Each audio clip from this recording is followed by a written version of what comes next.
Salam dostlar. Bugünkü dərsimiz nullable-dur. Nullable nədir və necə istifadə edilir?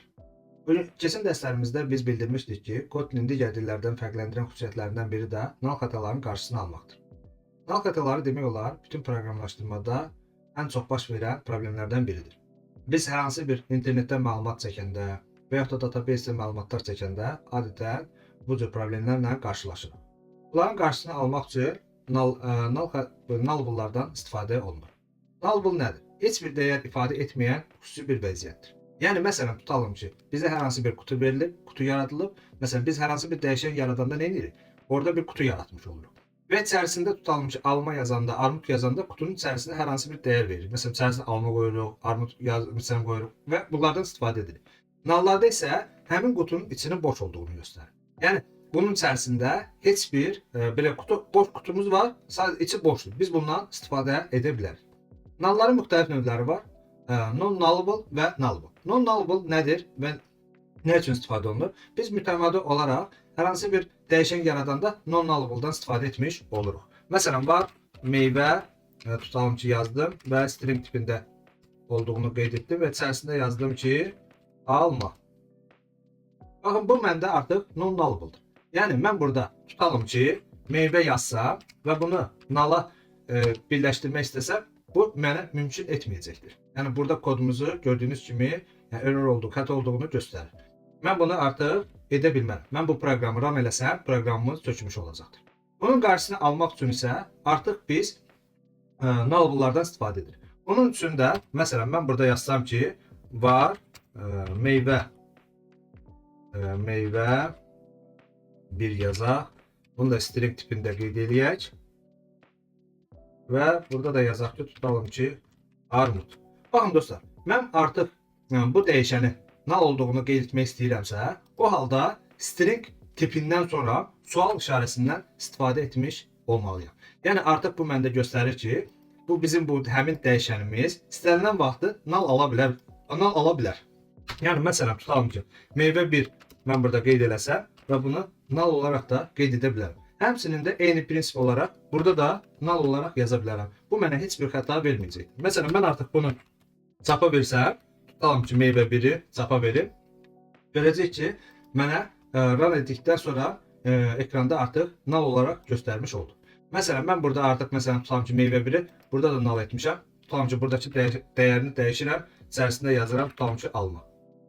Və bunu run eləyək və görəcəksiniz ki, artıq bizim meyvə 1-imiz biz elə bir həmin boş qutunun içərisinə hər hansı bir dəyər vermiş olduq. Gördüyünüz kimi alma ekrana gəldi. Nullable adətən belə deyək, biz mütəmadi olaraq kodlaşdırma sistemində if-lərdən istifadə edərək null xətaların qarşısını ala bilərik. Məsələn, tutalım ki, buna kod dilində, proqramlaşdırma dilində smartcast deyirlər. Yəni, mütəmadi olaraq istifadə olunan bir perioddur. Məsələn, internetdən biz məlumatlar çəkirik və yaxud da database-də məlumatlar çəkirik. O halda if-lərdən istifadə edirik. Yəni, bizə gələn məlumatın, bazadan gələn məlumatın, dataların içərisində hər hansı bir dəyərin olub-olmadığını ilk öncə yoxlayırıq. Məsələn, bunu etmək üçün if yazıram və içərisində yazaq meyvə, burada qeyd edirəm, meyvə və belə bir şey yazaq. İndi mən sizə bunun məntiqini anladacağım. Və burada da qeyd edirəm ki, uzunluğu burada olsun bəzəkli mörtəzəl meyvə və link. Və burada da qeyd edək ki, else print line edək. Dəyərimiz null. Baxın dostlar, mən indi bu proqramı run eləyəndə gördüyünüz kimi mənə buradakı meyvə dəyişənin içərisindəki dəyərlərin, içərisindəki hərflərin sayını mənə bildirəcəkdir. Baxın, uzunluğu 4 yazdım. Yəni, mən burada birincidə meyvəyə nə yazmışdım? Alma. 1, 2, 3, 4. Yəni, içərisində 4 dənə hərfdən ibarət olan bir dəyərimiz var. Və burada da gördüyünüz kimi ekranda artıq bizə 4 ədədi göstərmişdir. Məsələn, mən burada artıq tutalım ki, indi meyvə 1-i buradakı yazıram, tutalım ki, qeyd yerinə alıram, yəni artıq nə olduğunu mənə görsənsin. Mən burada yazsam ki, meyvə 1 və burada meyvə 1 yazsam, baxın mənə nə göstərəcəkdir. Run eləyirəm. Baxın, dəyərimiz null. Yəni artıq bu buradakı məsələn nə etdi? Buradakı null olduğuna görə, içərisinin boş olduğuna görə artıq bizə error vermədi. Lakin bunu mənə göndərdi ki, yəni içərisindəki dəyər nulldur. Yəni içərisində heç bir dəyər yoxdur. Burada mən nə etmiş oldum dostlar?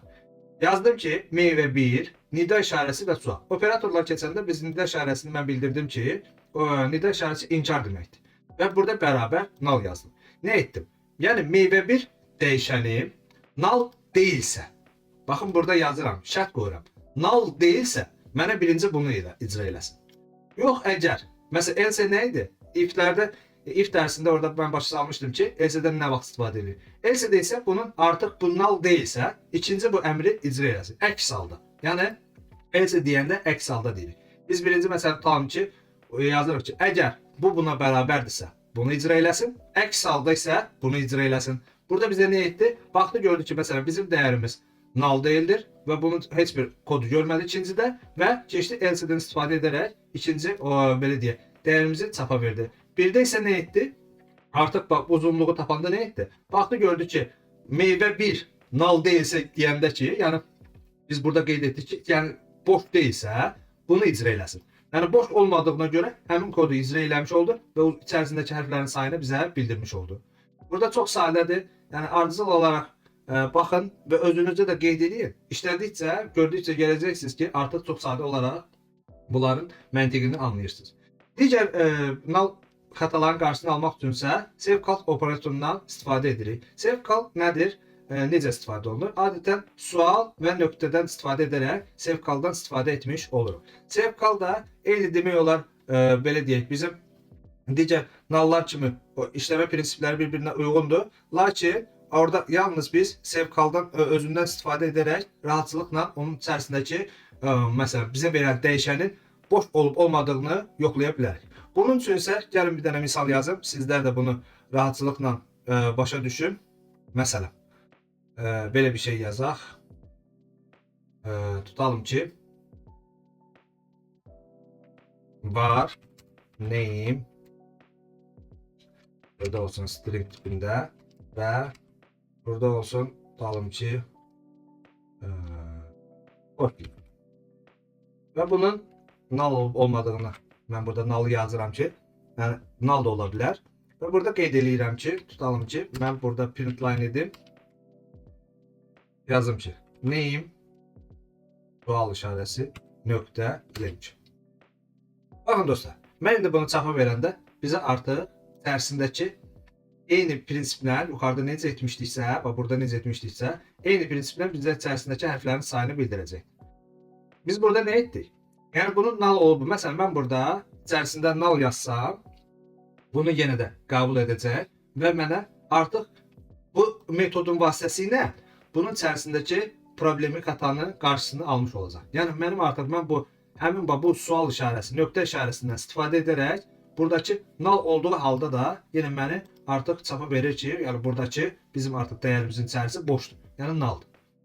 Bizə artıq heç bir ekranda xəta vermiş olmur. Yəni proqramımız bizim çökmür. Digər null belə deyək, operatorlarından biri də else operatorlardır. Else operatorları adətən məsələn biz harda istifadə edirik? Hər hansı bir null'un dəyəri, məsələn hər hansı bir dəyişənin dəyəri yoxdursa, biz onun içərisində məsələn qeyd edə bilərik ki, bu məsələn hər hansı bir dəyər verə bilərik və yaxud da hər hansı bir tutalım ki, söz də yaza bilərik. İstənilən bir şeyi edə bilərik. Məsələn mən buna uyğun olaraq bir dənə misal yazım. Siz də bunun məntiqini anlamış olun. Tutalım ki, burada mən yuxarıda nə yazmışam? Var name tutalım ki, string null. Baxın mən burada belə bir şeydim. Var len gedək. Len tutalım ki, belə bir şey olsun.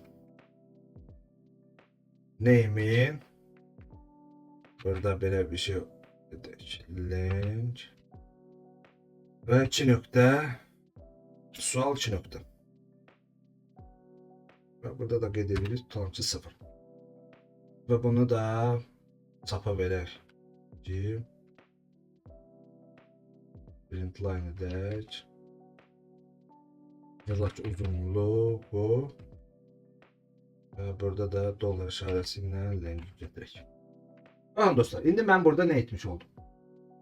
İndi bunu çapa verirəm. Gördünüz, mənə artıq uzunluğu 0 qeyd elədi. Mən burada nə yazdım? Mən burada yazdım ki, name'in, baxın, name'in içərisindəki dəyərlər null'dırsa, baxın, null'dırsa, o halda mənə dəyəri 0 olaraq ver. Yəni null olaraq geri qaytarmada. Tutalım ki, biz proqram yazırıq. Biz proqramda bu telefon proqramı içərisində yaza bilmərik ki, null'dır. Onu kim başa düşə bilər? Yəni biz içərisində məsələn tutalım ki, hər hansı bir kimsə axtarırıq. O həmin insan da yazıbdır. Orada həmin şəxsiyyət yoxdur. Artıq orada bizə gəlməyəcək ki, ekranda null olaraq geri qaytarsın. O halda məsələn biz 0 olaraq geri döndürə bilərik və yaxud da ki, burada yaza bilərik ki, tutalım ki, bax belə bir şey. Bu cür dəyər yoxdur.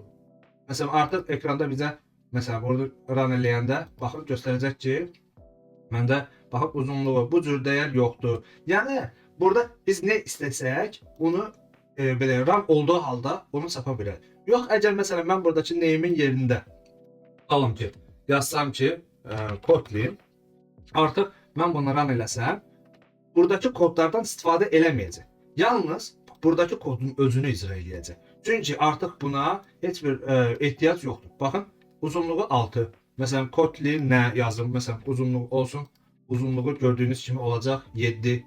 Yəni artıq buradakı ilk kodu icra eləmiş oldu. Və sonuncu olaraq da non-null assumptionlar var ki, biz bunlardan yəni belə o halda istifadə edə bilərik ki, həqiqətən də bizə verilən dəyişənin dəyərinin null olmadığını təyin edirik. Məsələn, biz hər hansı bir əlimizlə dəyişən vermişik. Məsələn, mən burada bilirəm ki, məsələn, name dəyişəni artıq Kotlin dəyərini almış oldu. Mən bunu bilirəm və buna 100% əminəm. O halda, məsələn, bundan istifadə etmiş oluram. Yox, əks halda, məsələn, mən bunun dəyişənin dəyərini bilmədiyim halda biz bu əmrdən istifadə eləsək, onda bizim proqramımız avtomatik olaraq çökəcək. Nəyə görə? Çünki o göstərəcək ki, artıq bizdə burada yəni düzgün əməliyyat aparmırıq. Çünki biz bunu əminliklə deyirik ki, bunun içərisi boş deyil. Yəni içərisində hər hansı bir dəyər var. Amma proqram dəyər olmadığı halda avtomatik bizim proqram çəkəcək. Buna uyğun olaraq tutalım ki, var name 1 yazaq, heç yuxarı qalxmayaq. Tutalım ki, burada string tipində yazıram və qeyd edirəm ki, belə bir şey. Yazaq, tutalım ki, ana. Və burada məsələn print line edirəm və içərisində də qeyd edirəm ki, name nida, 2 dənə nida işarəsindən istifadə edib nöqtə len gedək və bunu run eləyək.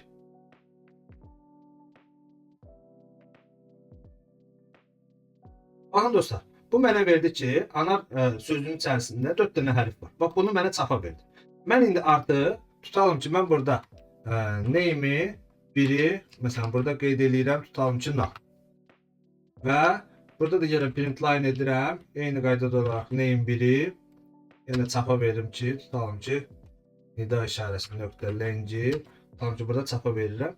Baxın, mənə avtomatik olaraq bildirir ki, bax, burada haradasa yanlışlıq var. Çünki mən indi bunu, baxın, burada sarı işarə gəlsə də, baxın, bizim kodumuz burada qırmızı göstərir. Çünki bizim buradakı dəyişən dəyərimiz nulldur. Mən bunu indi run eləsəm, baxın, proqramımız çökəcəkdir. Gördünüz, artıq proqramımız bizim çökmüş oldu ki, bizim burada yanlışlarımız var, səhvlərimiz var. Biz bunların üstündə işləməliyik. Bunu artıq mən məsələn tutalım ki, bunları qeyd kimi yazın. Siz də bunu qeyd kimi edin ki, proqramınızı run eləyəndə işləsin. Baxın, artıq mən onu yığışdıran kimi birbaşa olaraq proqramımız işə düşdü və burada mən log gate'ə girib və eyni qaydada yazdıqlarımı görə bilərəm. Gördüyünüz kimi biz bu əmri hər bir zaman istifadə edə bilmərik. Bunu istifadə edən zaman əmin olmalıyıq ki, həqiqətən də bizə verilən dəyişən dəyəri içərisi boş deyil. Bugünkü dərsimiz bu qədər. Nəticə olaraq biz nulllar haqqında ümumi məlumatlar öyrəndik. Siz də üzərində mən yazdıqlarım üzərində işləyin. Əlavə olaraq özünüzdə məsələn bir misallar qeyd edin və əliniz tam olaraq bunun məntiqini öyrəşsin. Sağ olun, gələn dərs görüşənədək.